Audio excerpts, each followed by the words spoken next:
بسم الله الرحمن الرحيم وبه نستعين. الحمد لله وكفى، وصل اللهم على نبيه المصطفى وعلى آله وأصحابه المجتبى، وأشهد أن لا إله إلا الله وحده لا شريك له، وأشهد أن محمدا عبده ورسوله. رب اشرح لي صدري ويسر لي أمري واحلل عقدة من لساني يفقه قولي. اللهم أرنا الحق حقا وارزقنا اتباعه، وأرنا الباطل باطلا وارزقنا اجتنابه. اللهم علمنا ما ينفعنا وانفعنا ما علمتنا يا الله يا أكرم الأكرمين. برزان خوشويستان لدرس واني دوام لتفسير جزء قد سمع الله. لواني دوام دينا سر تفسير سورة المجادلة، يعني سورة مجادلة باسي أو يكم سورة دتسين خزمت أو سورة بيروزا بشي يكم لو سورة دا لخزمت آيات إجماليك هتا آيات إجمالي شج دبي كخواي قول سبحانه وتعالى دفن أعوذ بالله السميع العليم من الشيطان الرجيم. بسم الله الرحمن الرحيم. قد سمع الله قول التي تجادلك في زوجها وتشتكي إلى الله والله يسمع تحاوركما إن الله سميع بصير. الذين يظاهرون منكم من نسائهم ما هن أمهاتهم إن أمهاتهم إلا اللائي ولدنه وإنهم ليقولون منكرا من القول وزورا وإن الله لعفو غفور. والذين يظاهرون من نسائهم ثم يعودون لما قالوا فتحرير رقبة من قبل أن يتماسا ذلكم توعظون به والله بما تعملون خبير. فمن لم يجد فصيام شهرين متتابعين من قبل أن يتماسا فمن لم يستطع فإطعام 60 مسكينا ذلك لتؤمنوا بالله ورسوله وتلك حدود الله وللكافرين عذاب أليم. إن الذين يحادون الله ورسوله كبتوا كما كبت الذين من قبلهم وقد أنزلنا آيات بينات وللكافرين عذاب مهين. يوم يبعثهم الله جميعا فينبئهم بما عملوا أحصاه الله ونسوه والله على كل شيء شهيد. أو شج آيات بيروزا لخزمتي عند بين إن شاء الله سرتا بناسي سورة المجادلة، المجادلة ناوي سورة مجادلة يعني مجادلة بفتح دال مجادلة وبكسر خوين رايته واتا مجادلة اگر مجادله به واتا او آفرتيك وا گفتوگوی کرد لگل پیغمبری خوا کبریتی لا خولی کتی ثعلبه. اگر برین مجادله واتا او گفتوگوی رویدا لنوان او آفرت خاتونا لگل پیغمبری خدا صلى الله عليه وسلم. سورة مجادلة يعني مجادلة 22 آية. سورة مجادلة همو آية كاني ديجيرا واتي هيتي نسغ نبويتوا لدواي سورة المنافقون دابزيوا زنزيري لقرآن بيروس بنزاو هشتمين سورة بابتكاني سورة المجادلة يكم باب لو سورة دا كباس كراوا تارا سركردني تشيشي كومالاتي وخيزانية خيزاني كظهارة رونك نوي حكبكي بهاناتني خواي قوربو بو بندكاني لكاتي تنقجو چێشەیەک ئەگەر چێشەیەکی وا ڕوویدا خوای گەورە لەو سوورەتەدا بەڕوون و ڕاشکاوانە هەموو بابەتەکەی ڕوون کردەوە. دووەم بابەت لەو سوورەتەدا دوا ڕۆژی ئەوانەی دژایەتی خوای گەورە و پێغەمبەرەکەی دەکەن لە دنیادا خوای گەورە سووک و ڕسوایان دەکات لە دوا ڕۆژیش لە سزای خوای گەورە ڕزگاریان نابێت. خوای ئەوە بابەتی دووەمە لەو سوورەتەدا باس کراوە. بابەتی سێم لە سوورەتی مجادلە خوای گەورە ئاگادارکردنەوەی بێباوەڕ و دووڕوەکان لە کردارێکی بەد و ناشرین ئەویش کە بریتە لە چ چرپەچرپکردن پسەپسکردن بەنهێنی قسەکردن بەرامبەر بە پێغەمبەری خودا بە تایبەت قسەکردن بەنهێنی لە بینی یەکتر کە منافقەکان و خەڵکی جوولەکە لە دژی پێغەمبەر صلی الله عليه وسلم پێغەمبەریان ئازار دەدا قسەیان لە دژی پێغەمبەر دەکرد صلی الله عليه وسلم. خاڵی چوارەم و بابەتی چوارەم لەو سوورەتە پیرۆزەدا کە باسی کراوە شێوازی هاتنە ناو کۆڕ و دانیشتن بەگشتی یعنی هەر کۆڕ و دانیشتنەک ئینسان ئادابەکەی کو جێبەجێ بکە بە تایبەت کۆڕ و دانیشتنی زانستی پلە و پایەی زانایان چەند گەورەیە کە ئەهلی عیلم پلەیان لای خوای گەورە پلەیەکی تایبەت و چەندین پلە بەرزن لە خەڵکانی تر. بابەتی پێنجەم لە سوورەتی مجادیلە باسی دووڕوان و ڕوونکردنەوەی هەرس و کەوتیان سزای خوای گەورە بۆیان، خوای گەورە چۆن سزایان دەدا ئەو منافقانێکەوە ئەشکەندە و ئازاری پێغەمبەریان داوە صلی الله عليه وسلم. بابەتی شەشەم لەو سوورەتەدا کۆتایی ئەو سوورەتە بە بابەت و باسێکی زۆر گرنگ کە بابەتێکی عەقیدە و بیر و باوەڕە، بەڵکو بنەما و بنچینەی باوەڕە، ئەویش بریتە لە چی؟ بابەتی وەلا و بەڕا، واتە دۆستایەتی کردنی خوا و پێغەمبەری خوا صلی الله عليه وسلم، خۆی گلاییکردنەوە لە بۆ دینی خوا،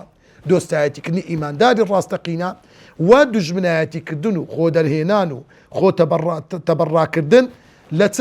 لە شەیطان و لە شەیطان سیفەتان لەوانەی کەوا دوژمنی خوا و پێغەمبەری خوان صلی الله عليه وسلم. ئەوە بابەتی یەکەم گوتمان پێناسەی سوورەتەکە.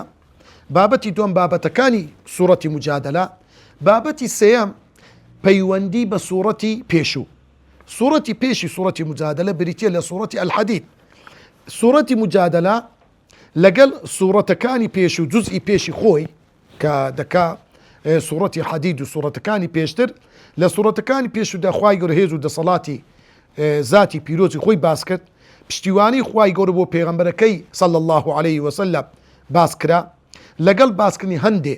بەخشش و نیعمەتی خوای گەورە لەگەڵ بەندەکانی خوای گەورە باسی کرد، ئەو بەندانی هەڵیانی بژاردووە. ئینجا خوای گەورە گەشتێک بە ناو هەندێ لە ڕووداوەکانی ڕۆژی دوایی خوای گەورە لەو سوورەتەدا لە سوورەتەکانی پێشوو باسی هەندێک لە دیمەنەکانی ڕۆژی قیامەت خوای گەورە باسی کرد و خستێ بەرچاوی ئیمانداران لە سوورەتەکانی پێشوو. بەڵام لە سوورەتی مجادلە خوای گەورە باسی چەند ئەحکامێکی شەرعی، چەند بابێتێکی کردداری لە باوەڕ کە ئەو ئیمان و عەقیدەی ناودڵ دەبی بە چەند کردارێکی کردداری عملی پشت ڕاست بکرێتەوە لەگەڵ ڕاستکردنەوەی چەند هەرس و کەوت و ڕەوشتێکی چەوت و دەشیاو کە نابێ ئینسانی ئیمانداران ئەگەر کەسێک بەخۆی برێ ئیماندار ئەو کردارە یان ئەو ڕەفتارە چەوت و ناشرینەی لێ بێتە جێ. ئەو شەش ئاەتە ئەو شانەی بابەتی پێنجەم ئێستا باز دەکەین، تەوەری پێنجەم لەو سوورەتەدا باسی مانای وشەکان. توجادیلوکە وشەی توجادیلوکە واتە ئەو ئافتەی گفتوگۆی لەگەڵت دەکرد و تەشتەکی معنە تێ تەشتەکی سکاڵای بۆ لای خوای گەورە دەبرد. والله يسمع تحاوركما خوای گەورە گفتوگۆی هەردووکتانی بیست. يظاهرون ئەوانەی ظیهار دەکەن دەڵێن پشتی ئێوە وەک پشتی دایکمانە، کەوە وشەیەک بوو خەڵکی سەردەمی پێش هاتی ئیسلامەتی ئەو قسەیان دەکرد بەوەی ئافرەت حەرام دەبوو لە پیاوی. منکەڕا من القول وتنی ظیهار وتنی ئەو قسەیە لە قسە ناشرین و بەدەکانە، وەزوورە قسەیەکی ناڕاست تۆمەتێکی ناڕەوایە. فتحرير رقبة بەندەیەک ئازاد بکات، یەتەماسا ژن و پیاوەکە ئەو ژن و پیاوەکەی ظیهاریان کردووە پێش کەفارەتدان جوود نەبن. توعظون به ئامۆژگاریتان دەکات پێی، شەهڕەینی متتابعین دوو مانجی یەک لە دوای یەک بێ پچڕان. يحادون الله ورسوله دژایەتی خوای گەورە و پێغەمبەرەکەی دەکەن صلی الله عليه وسلم. کوبیتو سوک و ڕسوا دەکرێن، عذاب مهین سزایەکی ڕسواکار زەبون و سوک دەبن بەهۆیەوە. يبعثهم الله جميعا خوای گەورە هەمویان زیندوو دەکاتەوە. فينبئهم ئاگادار دەکرێنەوە، هەواڵی کردەوەکانیان پێدەدرێت. ئەحصاه الله خوای گەورە سەرژمێری وردی کردەوەکانیان دەکات. شەهید هیچ شتێکی لێ بزر نابێت، ئاگادارە بە هەموو شتێک. ئەوە تەوەری پێنجەم بوو مانای وشەکان. ئێستا دەینە تەوەری شەشەم، ئەویش هۆی دابەزینی ئاەتەکان. دەبان هۆی دابەزین ئاەتی ژمارە یەک هەتا ئاەتی ژمارە چار عوڕوا دەکا کوڕێ خوشتی خاتو عائیشەی دایکی ئیماندارانە، دەکا عوڕۆی کوڕی زوبەیر کچی کوڕی ئەسماء خاتو دەفەرمێ عوڕوە دەفەرمێ خاتو عائیشەی دایکی بڕواداران دەفەرمێ گەورەی و پیرۆزی بۆ ئەو خودایی کە بیسەری هەموو شتێکە. من گوێم لە خەولەی کچی سەعلەبە بوو، هەندێک قسەشی لێم ڕوون نەبوو، یعنی کە قسەی لەگە پێغەمبەر دەکە صلی الله عليه وسلم لە ماڵی خاتو عایشەی بووە، دەفەرمێ جێم لە قسەکانی بوو، بەڵام هەموو قسەکانی بەوردی تێنە دەگەیشتم. کاتێ سکاڵای لە پیاوەکەی دەکرد لای پێغەمبەری خودا صلی الله عليه وسلم، دەیوت ئەی پێغەمبەری خودا گەنجایەتی منی فەوتاند. طبعا پیاوی خەولە ناوی ئەوسی کوڕی سامت بوو، پیاوی بەستەمەند داچوو بوو، کۆمەڵە منداڵێکی زۆر وردی هەبوو. لەو کاتدا طبعا دیارە ینی دەڵێ تەبیعەتی زۆر توم بووە، لۆیە هەستا لە خەولەی خێزانی تووڕە بووە، وتی پشتی تو وەچی پشتی خێزان بە، طبعا پشتی تو وەکو پشتی دایکمە. طبعا بەو قسەیەش لە سەردەمی جاهیلی تەلاق هەژمار دەکرا. لۆی ئەو ئافتەکە ئەو قسەی بیست هاتە خزمەت پێغەمبەری خوا صلی الله عليه وسلم، وتی ئەی پێغەمبەری خوا دوای ئەوەی ئەو پیاوەی من گەنجایەتی منی فەوتاند، ڕۆیشت سچی خۆم بۆی هەڕشت تا پیر بووم و منداڵەکانم لێم جیابوونەوە. ئەوە کچە مێردی کرد و کوڕەکە ڕۆیشتە دڕی خۆی و ئینجا ئەو ظیهاری لەگەرم کرد. لەو عمرەدا ئەوجا منەتی بە من نما و ظیهاری لەگە کردیمە ئەی پێغەمبەری خوا. پێغەمبەری خوا صلی الله عليه وسلم وتی تۆ وەک پشتی دایکبی ئەی پێغەمبەری خوا. پیاوەکەم ئاوای بە من گۆتیا کە پێش ئیسلام ئەبە بە جیابوونەوە تەلاق دادەندرا، ئەی خودا سکاڵا تەنها لای تۆ دەکەم. ئەوە خەولە دەیگۆ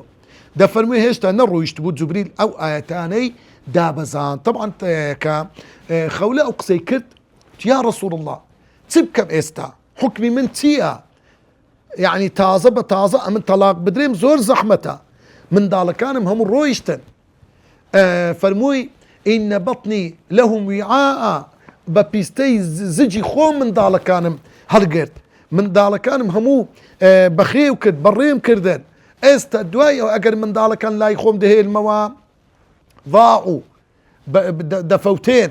ئەگەر لەکن بابیان بە جیان دێلم ئەوە بەڕاستی ئەو منداڵنە جاعوا برسی دەبن. ئەی پێغەمبەری خوا چ بکەم؟ طبعا پێغەمبەری خوا هەموو جار دەیفەرموو ما أعلم إلا أنك حرمت عليه، هیچ نازانم بەجێرێ شەرعی پێشتر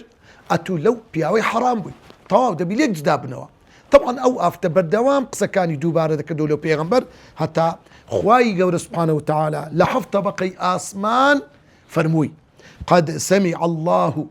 قول التي تجادلك في زوجها وتشتكي إلى الله والله يسمع تحاوركما إن الله سميع بصير. فرموي قد سمع الله، قد أجبست فعل ماضي لزمان عربي لبو تحقيق التأكيد، قد أفلح المؤمنون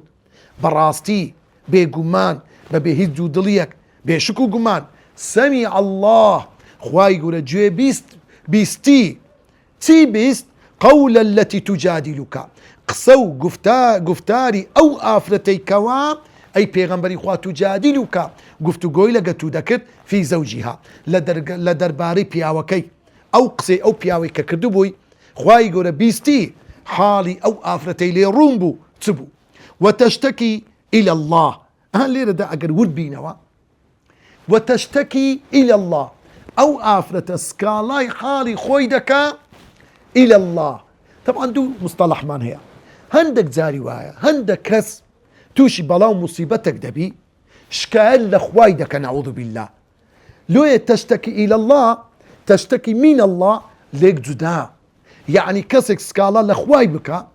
وكو قليل لخواي بك نعوذ بالله. خواه لو وارد ليك كردم، خواه لبرتي كورك ليستان موا، خواه لو زقت ستاندم، خواه لو من فقير كديا. أوا تشتكي من الله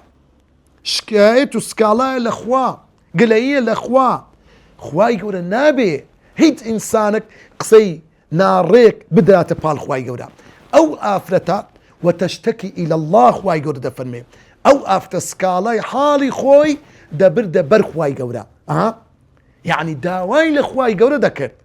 سكالاي لاي خواي يقول دكر. لويا تمشاب كان يعقوب پیغمبر عليه السلام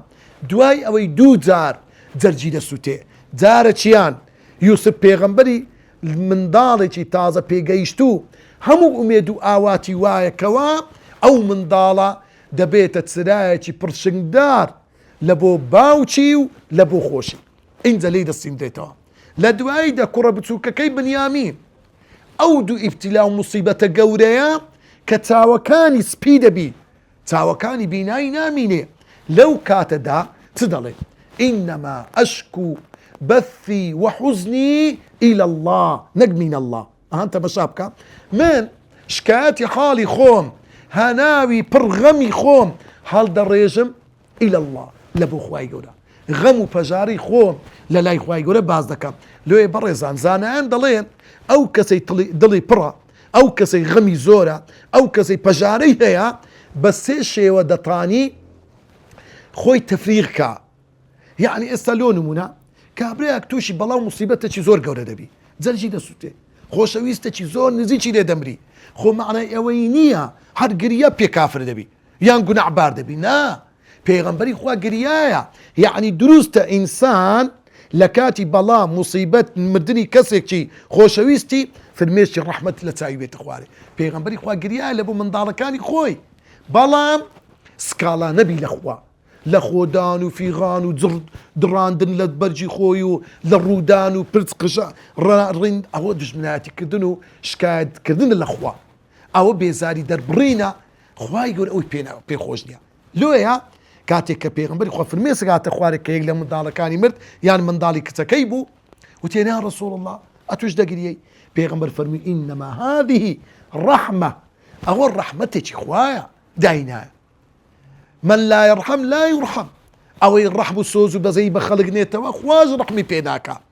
کەواتە برای بەڕێزەکان خۆشەویستان یەک لە شێوازەکان دروستە ئینسان لە بینی خۆی و خوای مەسەلەن لۆ خۆی لە بینی خۆی قسەکان بڵێتەوە الحەمدولله خوایە زۆر شکر خوایە لێت ڕازیم یا مەسەلەن ئەوە شێوازەکە حتا زانان ناویان لێنایە مناجات ئەمە دوعامان هەیە ثەنامان هەیە مناجاتمان هەیە مناجات گفتوگۆکردن لەگەڵ خوا لە بینی خۆت و خوای دەرێ خوایە الحەمدولله لێت ڕازیم هەم وەکو دوعا هەم یعنی ناو دڵی خۆت لە بۆ خوای گەورە دەکەی ئەو یەک لە شێوازەکانە وەکو یعقوب پێغەمبەر وەکو ئەو ئافرەتە شێوازیش تر لۆ بەتاڵکردنی هەناو لەکە دۆستێکی نێزیکی خۆت وردە وردە بابەتەکەی لۆ بەڵام شکایەت نەبیتن ئاوا بۆ ئەتوو کە باز دەکەی هەناوت بەتاڵ دەبی کەسێک نەخۆشە دەچیەکنی باسی حاڵی خۆی دەکات ئاوا بۆ ئەتوش دڵی دەدەیەوە کابرە بەڕۆکی زۆر خۆش حەز دەکە باری شانی ناودڵی بەتاڵ دەبی شێوازی سێەم زانایان دەڵێن هەر ئینسان لە بینی خۆی یعنی لۆ خۆی بڕێتەوە یعنی لە پێشە خۆی هەندێک بابەت ئەوەش دروستە دەبتە شێوازێک لە بۆ تەفریق لۆیە خوای گەورە کە دەفرنەوە تەشتەکی إلى الله شکایەت و سکاڵای حاڵی خۆی بردە بەر خوای گەورە بۆ چارەسەکردنی کێشەکەی والله يسمع تحاوركما ئەی پێغەمبەری خوا صلی الله عليه وسلم خوای گەورە جێبیستی هەردووکتان بوو هەم ئەو ئافرەتەی کەوا سکاڵای حاڵی خۆی کرد هەم ئەو ئیتوش ئەی پێغەمبەری خوا کە گوتت ئەلێرەدا خوای گەورە وەکو برەی پلەچی پێغەمبەری خوایە پێغەمبەری خوا نەیتوانی هیچ بڕیارێک بدا ڕاستە پێغەمبەری خوایە بەڵام بەبێ ئەمر و فەرمانی خوا ناتوانی هیچ بڕیارێک بدا چاوەڕوانی ئەمر و فەرمانی خوای کرد خوای گەورە گوێبیستی قسەکەی توش بوو ئەی موحەممەد هەڵوێستەکەی توش زۆر جوان بوو کاتێک کە گوتت من هیچ بڕیارەکەم پێ نییە تەنها چاوەڕوانی و ئینتیزاری ئەمر و فەرمانی خوا دەکەم يسمع تحاوركما محاورە گفتوگۆ يعني بزانە مناقەشەمان هەیە مجادلەمان هەیە محاوەڕەمان هەیە حیوار يعني قسەکردنی بینی دوو کەس بەڵام بەهێمنی بەڵێک تێگەیشتن ئەوە بابەتێکی زۆر جوانە إن الله سميع بصير بەڕاستی خوای گەورە سەمیع بیسەری هەموو تێکی بەندەکانی خۆیەتی هەموو بەندێک هەموو قسەیەک گەورە گچکە چاک خراپ بەسیر لەگەڵ ئەوش خوای گەورە بینەرە خوای گەورە دەبیستی و دەبینی سبحان الله لێ زۆر میمە زۆر جاری وایە دەڵێ ليس الخبر كالمعاينة ئینسان کە هەواڵێک پێدەکا وەکو ئەوەی نە بە چای خۆی ببینیتن لۆیە کاتێک کە ئینسان خوای گەورە هەم جێبیستی قسەی بەندەکانیەتی دوعاەکانیەتێ سکاڵەکانی بەندەکەیەتی هەم دەشبینی حاڵی ئەو ئینسانە لە چه حاڵەکدایە بۆیە زوو بەهانەی عەبدەکانی دێ بە هەمان شێوە لە ئیسرا و میعراج خوای گەورە کە باسی پێغەمبەری خوا دەکە دەفەرمێ سبحان الذي أسرى بعبده ليلا من المسجد الحرام إلى المسجد الأقصى الذي باركنا حوله لنريه من آياتنا إنه هو السميع البصير. سبحان الله. ليرة إسراء ومعراج قورترين معجزات،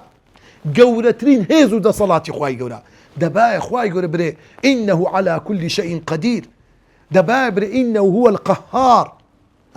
بلام خواهي قورا ليرة بدا فرمي إنه هو السميع البصير. خواهي قورا جوه بيستي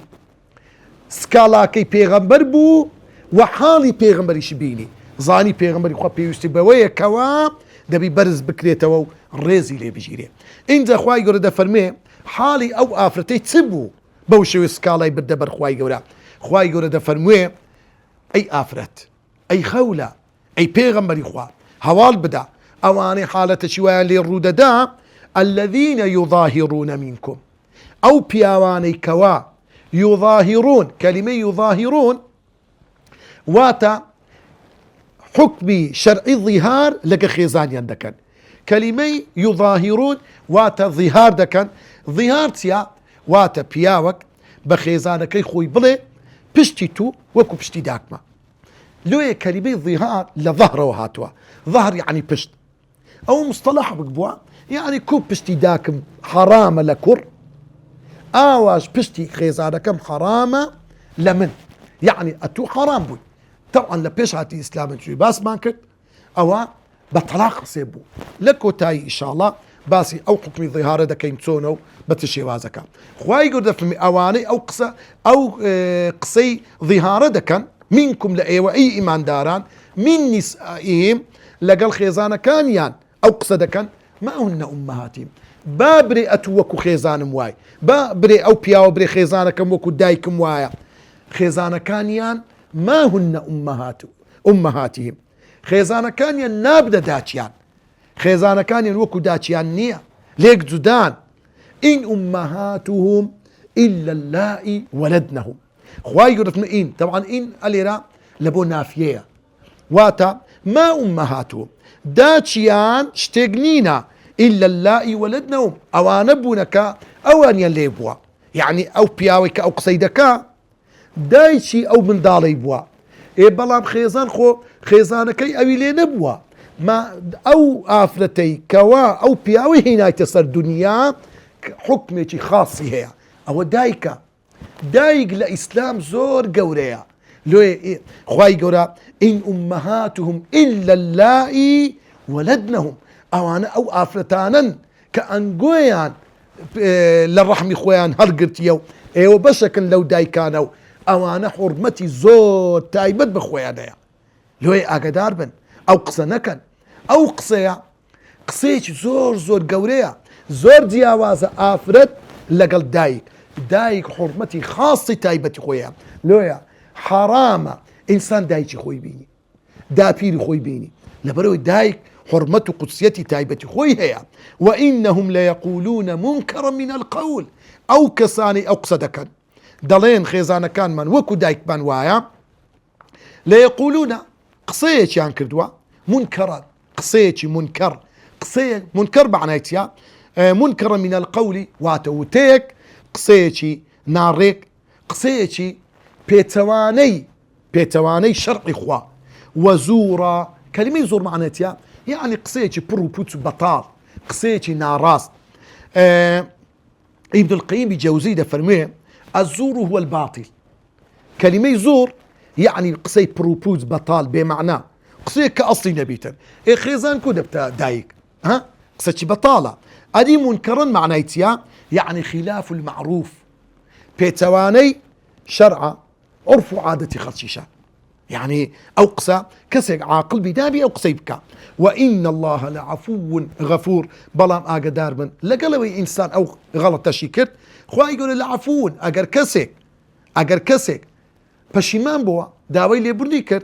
لعفو خواهي يقول أو كسي عفو دكا يعني أو كدوي دسريتوا حكم الشرعي كي لبو سوق دكا غفور وأو تاواني برامبر بخواهي يقول كرديا خواهي يقول اللي خوش دبيتو لقنا حكاني خوش دبيتن. والذين يظاهرون من نسائهم أو كساني ظهاريان كرديا لقر خيزانا كانيان بخيزانا كانيان وتوا ايوا وكو دايك منوان ثم يعودون لما قالوا لباشان بشيمان بوينوا يعودون يعني قرانوا تراجع يانكن بشيمان بونوا لو قسيك كرديان لبو اوي او تاوانا رجبي توا قسيتي ناراستيان كدي قسيتيان بيتواني شرعا لو اوي بابتا هاو سرجيدي كوك خويلي بتوا دبي كفارتك بدا كفارتك تيا فتحرير رقبة من قبل أن يتماسا بيويستا لسن أو بياوا عبدك آزاد بنديك آزاد بك بيش أوي جود بي لك خيزانك بستو لاي خيزانك دبي بنديك آزاد بك ها يعني أجن أو آفرة اللوي حلال نابي ذلكم توعظون به براستي أو بندو آموشقاري خواهي يقولي لبو إيوا حتى دارشتر أو كذا وخرابة نكن والله بما تعملون خبير بيقمان خواهي يقول سبحانه وتعالى آقدار بحال باري همو مروفق فمن لم يجد أدي أو كسي عبد بندينية آزادي بك أو يقلق وناغ كامبو كخواهي يقول سبحانه وتعالى بند آزاد بكريتو أو يقلق هو كاركاني آزاد بوري بندية فمن لم يجد أقر كسيك بارين أبو نيتواني بنديك آزاد بك فصيام شهرين متتابعين دبي دومان متتابعين لدوها يكتر ببي بطران بالرجوبي أو إنسانة من قبل أن يتماسا برلوي جود بي لقر خيزانك كيو كوبي تو خيزانك بجير توجي نكاح قوي دبي أو كفارة بدا دومان دسيت بالرجوبي أو زي خيزانك يلوي حلال دبي فمن لم يستطع أدي أو تواني بالروجي نبو بيدا توانينيا طاقتينيا فإطعام 60 مسكينة أو لسري بيويستا شست هجار نامدا ذلك لتؤمنوا بالله ورسوله أو ذلك أو حكما بو أويا لتؤمنوا بالله وحتى إيمانتان بهيزبي لويا زانان دفرمون فإن التزام هذا الحكم من الإيمان هركسك بابن ببو حكمي أو كفارتي بدا نقبل كل بابا وتسيوا قسكم كرديا جينا داتي أو براسي نشاني إيمان بونا بخوا وبيغمبري خوا صلى الله عليه وسلم شيخ السعدي للتفسير تيسير دفرمي بابن بون بو حكمة علامة نشاني إيمانا وهم حكم كان كجوايا إن الذين يحادون الله ورسوله أواني يحادون معناته يحادون أواني دجاتي خواو بيغمبري خوا كان كلمة حادة يعني محاددة واتبريك كوتنو دجمناتي كردنو برو روي بونو يعني يان ريقريبك لبلاو بونو ديني خواو بيغمبري خوا صلى الله عليه وسلم كوبيتو أوانا سكر سواد كرين خوالا ناويان دبا كما كبت الذين من قبلهم هروكو قوم كاني بيشو خواي يقول فرعون ثمود قوم كاني بيش كوبا هلاك برد أوانيش بوشويا بهلاك ددرين لويا قتادة فرمي كلمة كوبيت يعني أهلكوا خوا بهلاك يندبا يان أخزوا خواي يقول سكر سوايان دكا وقيل هندي يشتل زانيان درن عذبوا خوا سزايان ددا وقيل غيظوا يوم الخندق أواني وايا كل دشي خواو بيغمر كدزولك كاني مدينة خواي يقول قيني بردلي خويان اوي كل دجي بيغمر ابو خواي يقول بطالي كردو خواي يقول بيغمبري خواي سرخص اوج مجانيكا لبو ايمان داران بسركوتني خواو بيغمبري خوا ديني خواو بيغمبري خوا اوج لتفسير قرطبي امامي قرطبي باسي كرديا رحمتي خواي يقولي لسربي كبتوا كما كبت الذين من قبلهم وقد أنزلنا آيات بينات براستي إما آيات كان إخوائي يقول دفر إما آيات كان من داب زاندوا كآيات الرونو آشكرايا وللكافرين عذاب مهين براسي بباوران عذابي سوك رسوا كريان لبوهي لروجي دعائي بلي ابن تيمية رحمة إخوائي لسر بدفر هركسي سوكاتي بخواو بيغمبر كربي إلا خواي يقول للدنيا ولقيامة سوك رسواي دكا وكو أمية كوري خلف وكو أبو جهل وحتى روج قيامة السير بكان سبحان الله أو وعدي خوايا دبي أوان السوك رسوا بكري يوم يبعثهم الله جميعا لروج قيامة خواي يقول أو بباورانا